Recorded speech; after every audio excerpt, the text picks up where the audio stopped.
सरकार नुआ सुविधा आउ से सुविधा केवल महिला मानक पई करा जायछि। एही सुविधा पई बदलिबो महिला मानक भाग्य आउ कौन से सुविधार भी सम्मुखीन हेबे नाही। महिला मानक पई एभली किछि सुविधा आनि देइछन्ति जार उपयोग करी महिला माने बेस सुविधा उपलब्ध करिवे।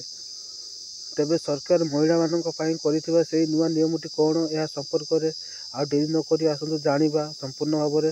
तो या पूर्व गोटे छोट रिक्वेस्ट, प्लीज आम चैनल को सब्सक्राइब कर दिंतु और नोटिफिकेशन बेल को दबाई ऑल सिलेक्ट कर दिंतु। जब भी टेक्नोलॉजी वीडियो अपलोड करी या वीडियो अपलोड करी तो आपण मैंने सर्वप्रथम देखिपारे।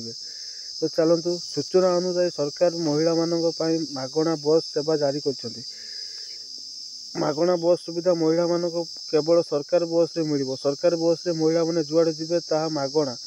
यह पुडुचेरी मुख्यमंत्री एन रंकास्वामी केंद्र शासित अंचलवासी पाई एही मागणा बस योजना करिसंती। चलित वर्ष मार्च 1 तारिख रे विधानसभा अधिवेशन बेले एही घोषणा होईची। सरकारी बस रे यात्रा करुवा महिला मानक पाई एही घोषणा करा जाय। तेणु एबे पुडुचेरी रे महिला माने एबे सरकारी बस रे मागणा यात्रा करि परिबे। या सहित भत्ता मध्य बढ़ाइछन्ति। नूतन उद्योग गुड़िक आकर्षित करने पाई एपरी योजना करा जायछि बोली पुडुचेरी मुख्यमंत्री कहिसंती।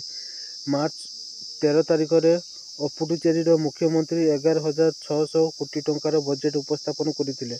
या सहित यह मध्य घोषणा करिसंती पुडुचेरी मुख्यमंत्री पब्लिक स्कूल रे समस्त छात्र छात्री माननकु मागणा कंप्यूटर सुजोग मिलिबो। तेबे पुडुचेरी सरकार करिଥିବା एभली योजना संपर्क रे आपण मानक मतामत कोन रहिबो यह कमेंट रे जणैबे। आपण मानक जदि चाहुछन आम ओडिसा रे एमती लागू हो बोली तो आपण माने कमेंट रे मते मत देबे। आशा करबी आपण मानक वीडियो पसंद आथिबो।